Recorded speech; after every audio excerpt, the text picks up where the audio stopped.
Joining us now here at Ken is Lee Brown, Spotify Global Head of Advertising, and most importantly, former Yahoo. So Yes. welcome home, Lee. Thank you so much. So glad to be here. All Thanks for right, having me. we appreciate it here. So lots of talk here on the ground about AI. It's been a topic for the past 2 years. Definitely. But I really think AI means something to a company like Spotify. How is this new technology changing your platform?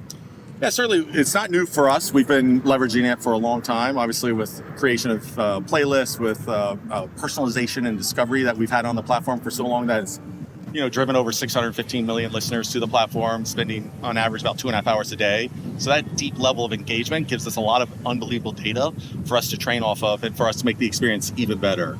And I think there's just more that's coming. We just released, last year, AI DJ. I don't know if X is here with us this year.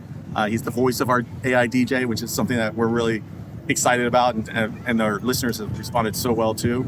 And this week we're releasing a few advertising tools related to AI, mostly around creative and creative assets. And so we have a new AI audio tool coming out that's called Quick Audio that enables you to do quick script generation as well as voiceover to create an audio asset, because so many marketers are looking to bring unbelievable creative, and that's one of the biggest barriers to entry for the platform.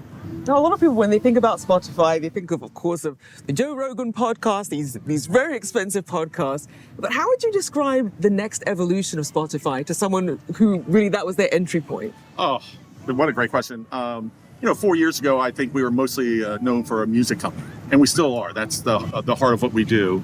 But we made a really strategic decision to become an audio company and introduce podcasts into the app. And that was, at the time, they said, hey, you have to keep music and podcasts separate. That's what everybody else was doing.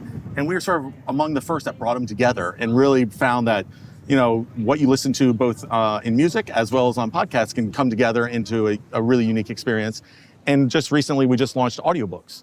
And so we have audiobooks now on the platform as well. So you start to see other forms of content coming into the Spotify experience, which our listeners are loving and embracing, and it's enabled us to have that sort of deep level of engagement. So I think you'll start to see more of those new categories of content coming on with all the personalization and discovery that you expect from your Spotify experience. Where are the ad dollars mostly flowing to?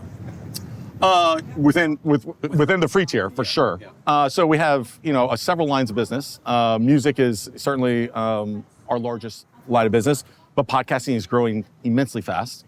Ad dollars. Yes. Going behind. Yes. Ad dollars are going, mostly in those. I mean, you think about formats, audio and video. Videos is still a fast growing format for us because we have more and more, to answer your question a little bit further, a lot of listeners are not only coming to Spotify to listen to their podcasts, but they're coming to watch their podcasts. And I think your podcast is on Spotify, which is great. Myself a plug. Good Opening shout bid. here. This is how you get more listeners. It's a tapping into your network. There you go. So it is a vodcast, airs on Yahoo Finance, but also airs in podcast form. Yes. On Spotify.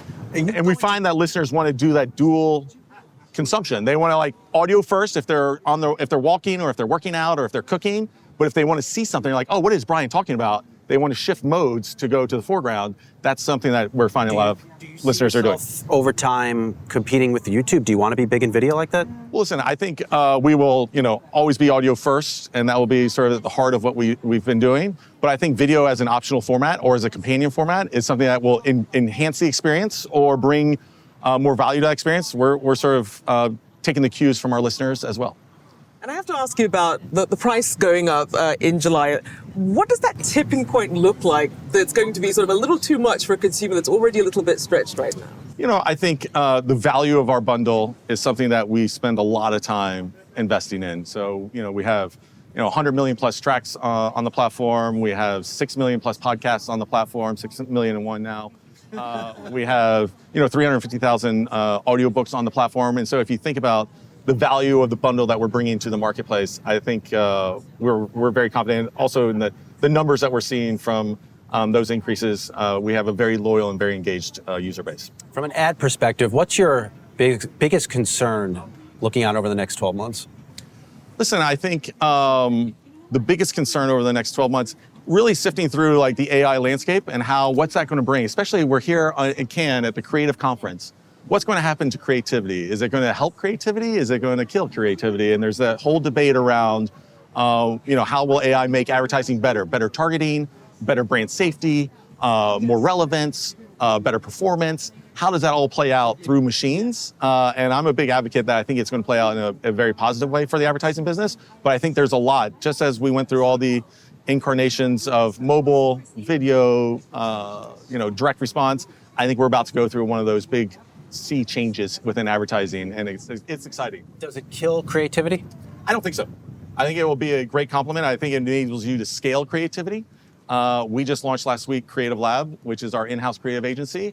And it is, enabling marketers to really build out these robust brand experiences that, take advantage of our creative, cultural, contextual relevance of Spotify, everything that fans love, and, have, marketers really lean into this hyper-engaged audience of 615 million. So I think it's going to be a great complement to creativity.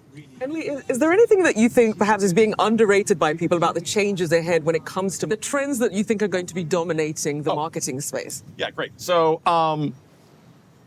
right now I think there's a few trends that are coming in. Globalization, first and foremost. So how marketers are now buying globally and making sure that the audiences they're reaching are at a local level. So how do they adapt the message, make it more locally relevant for their audiences, I think is a trend that's coming. Certainly AI and machine learning and performance-based marketing is something that is going to be further accelerated because of the adoption of all this technology. So I think that's a big trend coming. And I don't want to get lost the brand. I think a lot of people in times, certainly with the inflation, Yahoo Finance, with the inflationary environment that we're in, I think marketers have a tendency to sometimes pull back on some of the brand, but we'll see a resurgence of that coming back. I think they'll recognize the value of creating that brand, building that brand, and the resiliency of that brand over time.